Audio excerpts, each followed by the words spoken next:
Have you ever noticed how the most dangerous voice in your life isn't someone yelling at you, judging you, or holding you back, but the one that sounds exactly like you? The one that speaks quietly, reasonably, almost kindly. The one that tells you to wait a little longer, to think a little more, to not risk it yet. That voice doesn't scream, it whispers, and because it sounds like reason, you trust it. That's how it gets inside. You don't wake up one day afraid of your own potential. It happens slowly, almost invisibly. A thought you ignore, a chance you delay, a feeling you talk yourself out of. Over time, hesitation becomes your default state. You start rehearsing life instead of living it. You imagine conversations instead of having them. You plan futures you never step into. And somewhere along the way, you begin to confuse caution with intelligence and fear with wisdom. Self-doubt doesn't arrive like a monster. It arrives like protection, like a friend who says, "Not yet, you're not ready. Wait until you're better." But that voice never tells you when better arrives. It only knows how to stall. Like a parasite, it feeds on uncertainty, growing stronger every time you listen. It learns your weaknesses, your memories, your past mistakes, and uses them as evidence against you, not to hurt you outright, but to keep you small, safe, contained. Think of a child standing at the edge of a pool, toes curled, heart racing. They want to jump, but their mind shows them every possible way they could fail. The water looks cold, the fall looks far, so they step back. Years later, the pool is different, but the feeling is the same. You hesitate before speaking up, before leaving, before starting, not because you can't, but because something inside you insists you shouldn't. Neuroscience tells us the brain is wired to avoid pain more than it seeks reward. The amygdala scans for threat even when there is none, and over time that survival instinct becomes a prison guard. It convinces you that comfort equals safety and safety equals survival. But what it never tells you is this: comfort slowly suffocates growth, and avoidance practiced long enough becomes identity. You watch others move forward and wonder what they have that you don't. Confidence, talent, luck. But the truth is darker and simpler. They aren't braver than you. They're just not negotiating with fear every time they take a step.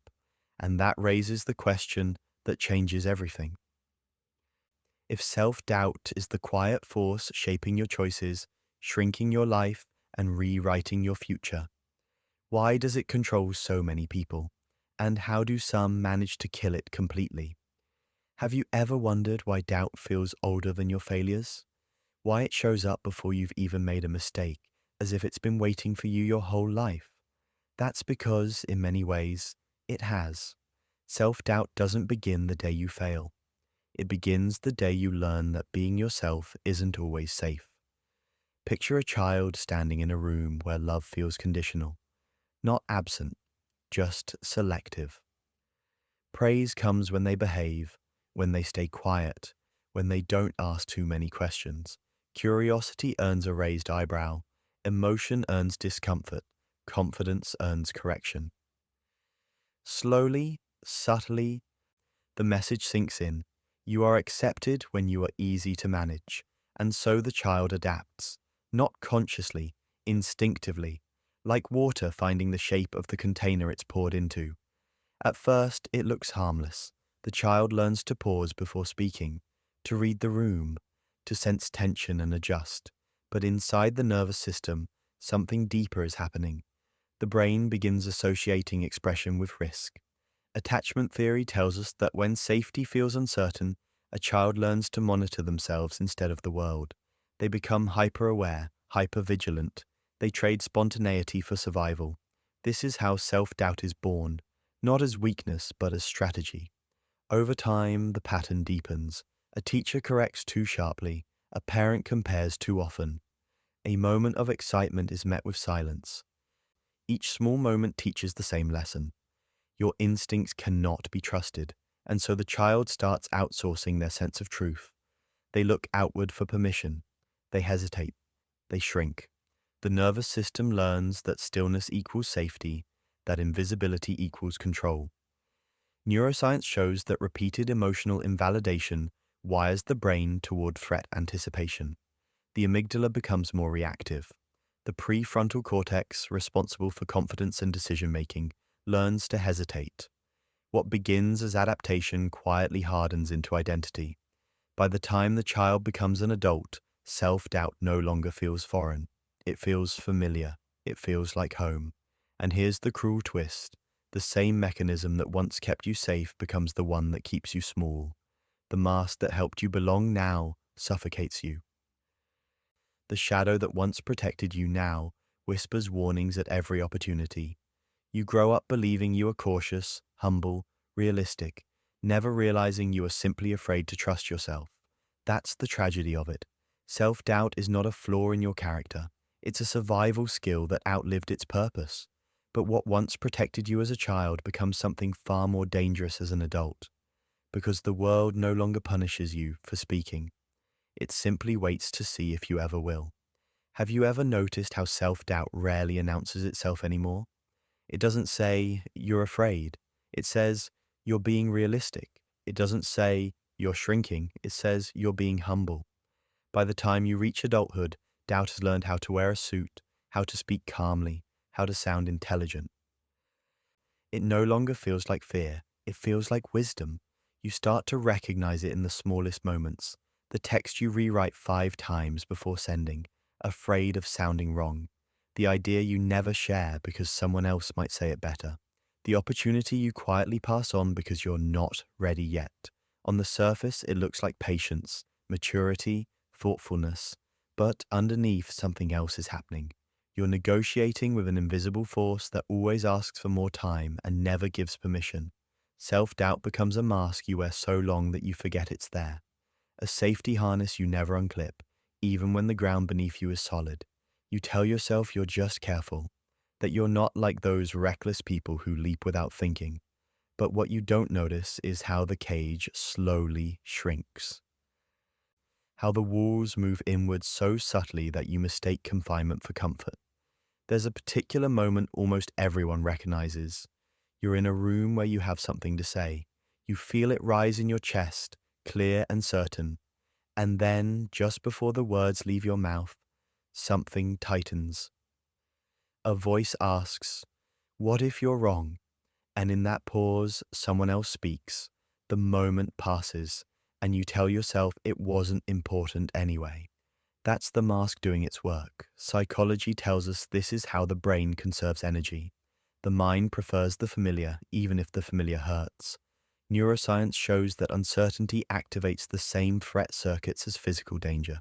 So the brain learns to equate silence with safety, hesitation with intelligence. Over time, you begin to believe that restraint is depth and that boldness is foolishness. But here's the cruel irony. What feels like self-control is often self-erasure. What feels like wisdom is sometimes fear dressed in logic. You call it humility, but it's really the slow disappearance of your voice. You call it patience, but it's avoidance learning how to sound noble. And the most haunting part is this. The world rarely pushes back. It rewards you for being agreeable. It praises you for not taking up space. So the mask stays on. The shadow grows longer. The version of you that once reached without thinking becomes quieter, smaller, easier to ignore. Yet beneath all of this, something restless remains. A pressure, a sense that you're living slightly off-center from yourself. And that unease, that tension you can't name, is the first clue that this isn't just habit anymore. It's wiring, and once you understand how that wiring forms, you begin to see why breaking free feels almost impossible. Until you know what's really happening inside your brain. Have you ever wondered why your mind can sabotage you even when nothing is actually wrong? Why, in moments of opportunity, your body tightens as if danger were standing right in front of you? The unsettling truth is this: your brain doesn't care about your happiness. It cares about your survival. And in its twisted logic, doubt often feels safer than courage. Inside your mind lives a voice that sounds like reason, but behaves like a tyrant. Psychologists call it the inner critic, but that name almost feels too gentle for what it does. This voice isn't born from logic. It's wired through repetition. Every time you hesitate, every time you retreat, Every time you choose safety over expression, your brain learns a lesson. It learns that silence equals safety, that restraint equals survival, and over time, that lesson hardens into instinct. Neuroscience shows that the amygdala, the brain's fear center, reacts faster than logic ever can. It scans for threat before you're even aware of it. And here's the cruel part. It doesn't distinguish between a predator and a possibility. A risky decision, a vulnerable conversation, a moment of ambition all register as danger. The brain releases stress hormones, your body tightens, your thoughts narrow. Suddenly, doubt feels like intuition, fear feels like wisdom. This is how the dopamine gap forms. Your brain craves comfort, predictability, familiarity. Growth, on the other hand, offers uncertainty. So the mind quietly rewires itself to favor what's known, even when what's known is miserable. You begin to choose the familiar pain over the unfamiliar freedom, not because you want to suffer, but because your nervous system believes suffering is safer than change. Psychologists call this learned helplessness. After enough moments where effort feels unrewarded or risky, the brain stops trying. You don't even notice when it happens. You just feel tired, indecisive, heavy, like something inside you has gone quiet. And the most dangerous part is that it feels logical, rational, responsible. But this is where the illusion deepens. What you experience as intuition is often just memory wearing a mask. It's your past speaking through your present. It's the shadow of old fear pretending to be wisdom. The brain repeats what it knows, not what is true. Pathways strengthen through repetition, not accuracy. So doubt, once practiced long enough, begins to feel like your personality rather than a pattern. And slowly, almost imperceptibly, self-doubt stops being something you feel and becomes something you are. You stop saying, "I'm afraid," and start saying, "That's just who I am." The cage locks from the inside. The monster no longer growls, it whispers, comfortably, convincingly. Yet beneath this wiring, beneath this conditioned fear, something else still exists. A quieter signal, a deeper awareness that knows this isn't the full story, that what feels like instinct might actually be inheritance. And once you begin to see that distinction, you stand at the edge of something unsettling. The realization that self-doubt isn't just psychological, it's identity deep, and undoing it will require facing the part of yourself you've been avoiding all along. Have you ever felt the quiet horror of knowing you could be more and yet doing nothing about it? Not because you lack ability, but because something inside you keeps pulling the brakes, softly, persistently, until effort itself begins to feel pointless. This is where self-doubt stops pretending to be protective and reveals its darker face. This is where it stops whispering caution and starts quietly dismantling your life from the inside. At first, it looks harmless. You postpone a dream because the timing doesn't feel right. You delay a decision because you want to be certain. You tell yourself you'll start tomorrow when you're more prepared, more confident, more ready. But tomorrow never comes, and slowly what began as patience turns into paralysis. Days turn into months, months into years. Your dreams remain sealed like letters never opened, while life continues without you. There's a particular kind of pain that comes from watching others move forward while you remain frozen. Not jealousy exactly, but something heavier. A quiet resentment that grows in the chest, mixed with shame for feeling it at all. You start comparing your behind the scenes with everyone else's highlights. You scroll, you observe, you analyze, and every comparison feels like a verdict. They're living, you're waiting, and the waiting becomes a habit. Psychologically, this is where self-doubt mutates into self-sabotage. The brain, conditioned to avoid risk, begins to associate effort with danger. The amygdala fires at the idea of exposure, while dopamine, the chemical of motivation, grows weaker with every delayed action. Over time, you don't just fear failure, you fear movement itself. So you procrastinate, you numb yourself, you stay busy with things that feel productive but change nothing. Emotionally, the cost is devastating. The longer you suppress your instincts, the quieter they become. Passion fades, curiosity dulls. You begin to feel like a spectator in your own life, watching from behind glass as opportunities pass by. The garden inside you goes untended, not because you lack seeds, but because you've convinced yourself nothing will grow anyway. And so the soil hardens. The most painful part is that self-doubt rarely explodes. It erodes, it doesn't scream, it sighs. It drains color from ambition. It replaces desire with numbness. And because it happens slowly, you adjust to it. You normalize the heaviness. You tell yourself, this is adulthood. This is reality. This is just how life feels. But beneath that resignation lies something more unsettling. A quiet grief for the person you might have been. A resentment toward those who dared to act. A loneliness that comes not from being alone, but from being absent from your own life. And here's the twist no one warns you about.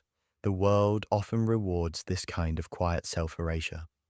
It praises humility, it applauds restraint, it calls your silence maturity, which is why the most dangerous part of self-doubt isn't the pain it causes. It's how easily it hides behind approval. And once you see that, you begin to realize the problem isn't just personal. It's cultural, and that changes everything. Have you ever wondered why, no matter how much you grow, there's always a quiet pressure telling you to stay smaller?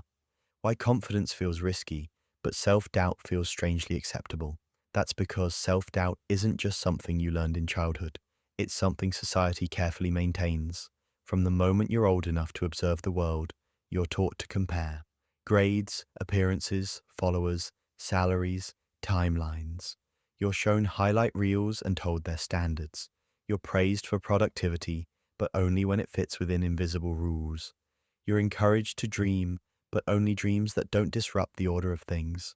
Somewhere along the way, you learn that standing out invites scrutiny and staying quiet earns approval. Social media perfects this conditioning. It feeds your brain small hits of dopamine while quietly sharpening insecurity. You scroll through curated lives, edited faces, impossible success stories, and your nervous system interprets them as reality. Neuroscience tells us the brain doesn't distinguish between lived experience and repeated exposure. So every image becomes a mirror. Every success you see becomes a silent accusation. And the more you compare, the more your own life begins to feel insufficient. There's a cruel contradiction at the heart of modern culture. You're told to be confident, but not too confident, bold, but not disruptive, authentic, but only if your authenticity is palatable. The moment you step outside the invisible boundary, the moment you speak too loudly, dream too freely, or refuse to conform, the same system that applauded you begins to recoil. Suddenly you're too much, too intense, too ambitious, too different. This is how society trains obedience without force. It doesn't need to punish you directly. It simply withholds approval. And because humans are wired for belonging, that absence hurts more than rejection. Attachment theory shows that social exclusion activates the same neural pathways as physical pain. So you adapt, you soften your edges, you edit your voice, you wear the mask that gets you accepted, even if it costs you your truth. Over time, this creates a deep internal conflict. One part of you wants expansion, expression, risk. Another part wants safety, approval, and belonging. The second voice usually wins, not because it's stronger, but because it's been reinforced thousands of times. You learn to doubt yourself before others have the chance to do it for you. You learn to shrink preemptively, and that shrinking starts to feel like maturity. But here's the uncomfortable realization most people never reach. A society built on comparison and control depends on your self-doubt. It runs on it. A person who fully trusts themselves is hard to manipulate, hard to sell to, hard to silence. So the culture subtly teaches you to question your instincts while calling it humility. And once you see that, something shifts. You begin to realize your self-doubt isn't just personal weakness. It's a learned response to an environment that benefits from your hesitation, which raises a dangerous question. If this doubt was taught to you, what happens when you start unlearning it? Have you ever noticed how exhaustion can exist even when you haven't moved? How you can feel tired not from doing too much, but from holding yourself back for too long? That's the quiet cost of never trusting yourself. It doesn't arrive with chaos or collapse. It settles in slowly, like dust on furniture you no longer use, until one day you realize your inner world feels heavy, stale, untouched. There's a particular kind of loneliness that comes from constant self-questioning, not the loneliness of being alone, but the loneliness of being disconnected from your own voice. You replay conversations in your head long after they end, wondering if you said too much or not enough. You imagine alternate versions of yourself, braver, sharper, more alive, existing somewhere just out of reach. At night, when everything is quiet, those versions feel closer. They haunt you, not as hope, but as reminders of what you didn't become. Psychologically, this kind of doubt creates emotional fatigue. The brain, trapped in perpetual evaluation mode, burns energy without resolution. Studies on decision fatigue and chronic rumination show that the mind, when forced to constantly second guess, begins to shut down emotionally. You feel less, you want less, not because you've healed, but because you're tired of hoping.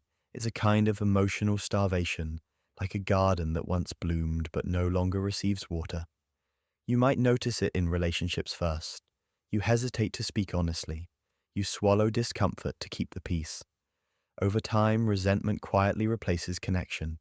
You feel unseen, yet you're the one hiding. And the cruel paradox is that the more you silence yourself to avoid conflict, the more alone you feel inside it. Attachment theory explains this well. When self-trust erodes, people either cling desperately or withdraw completely. Both lead to isolation. There's often a moment late at night when the noise fades and the truth slips in. You lie awake, staring at the ceiling, replaying choices you didn't make. You wonder how your life might feel if you had trusted yourself just once more. The sadness isn't dramatic. It's dull, heavy, like carrying a weight you forgot how to put down. This is the emotional tax of doubt, not failure, but the slow grief of unrealized potential. And the most painful part is this: you begin to lose touch with who you are. Your intuition grows quiet. Your desires blur. You stop asking what you want and start asking what's acceptable. The mask becomes your face. The hesitation becomes your identity. You aren't living, you're managing yourself. Yet buried beneath that exhaustion is something fragile but powerful. A faint awareness that this isn't how life is meant to feel. A sense that the numbness is not your nature, but a response. And that realization, as uncomfortable as it is, becomes the first crack in the wall. Because once you feel the cost of self-doubt fully, you also begin to sense something else rising beneath it. Not confidence yet, not courage, but the quiet, dangerous idea that maybe the voice you've been ignoring was never wrong at all. Have you ever noticed how the people who seem most confident rarely look certain? They hesitate, they stumble, they get things wrong, but they move anyway. That's the secret most people never realize. Confidence is not the absence of fear, it's the absence of betrayal. The moment you stop abandoning yourself, something begins to change. For most of your life, you were taught to wait until you felt ready, to wait until the fear disappeared, to wait until you were sure, but that moment never comes. Neuroscience shows that certainty is not a prerequisite for action. It's a byproduct of it. The brain learns safety through experience, not contemplation. Yet self-doubt convinces you to reverse the order, to demand clarity before movement, even though clarity only arrives after you've stepped forward. The shift begins quietly. It doesn't look heroic. It looks like sending the message even though your hands are shaking, speaking up while your voice trembles, choosing a direction without knowing the ending.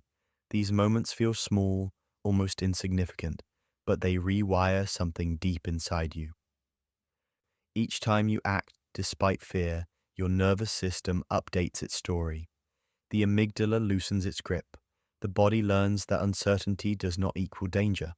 People who overcome self-doubt don't wake up one day feeling fearless. They simply stop waiting for permission. They stop negotiating with the voice that demands perfection before progress. They understand, often intuitively, that fear is not a stop sign. It's a signal, a sign that something meaningful is nearby, and instead of retreating, they lean in. There's a moment that comes, usually after many small acts of courage, when something shifts internally. You realize the voice that once controlled you has grown quieter, not because it disappeared, but because you stopped obeying it. You no longer ask, "What if I fail?" You ask, "What happens if I don't try?" And that question carries weight. It cuts through excuses. It exposes the cost of staying still. Psychologically, this is where self-trust is built, not through affirmations, but through evidence. Every time you act and survive, your brain updates its map of reality. The old pathways weaken, new ones form. Confidence becomes less of a feeling and more of a pattern, like sharpening a blade through use, not admiration, like burning old maps and learning to navigate by instinct. There's a strange freedom in realizing you don't need to feel ready. You just need to move, slowly, imperfectly, honestly. The mask loosens, the shadow fades, and in its place, something steadier emerges. Not bravado, not certainty, but a quiet alignment with yourself. And once that alignment begins, something profound happens. You stop asking how to eliminate doubt and start asking a far more dangerous question. What kind of life becomes possible when you no longer let doubt decide for you? Have you ever noticed how the most powerful changes in life rarely announce themselves? They don't arrive with fireworks or certainty. They come quietly, almost invisibly, in moments when no one is watching. In the space between hesitation and action. In the instant you choose not to betray yourself again. That is where self-trust is born. For most of your life, you were taught to look outward for permission, to wait for approval, to measure yourself against standards you never chose. Somewhere along the way, you began to believe that confidence was something granted, not claimed, that certainty was a prerequisite for movement rather than its result. And so you learned to pause, to question, to shrink, not because you were weak, but because you were trying to survive in a world that rewarded obedience more than authenticity. But there comes a moment, quiet, almost unremarkable, when something shifts. It's not loud, there's no dramatic breakthrough. It's just a realization, settling slowly in your chest.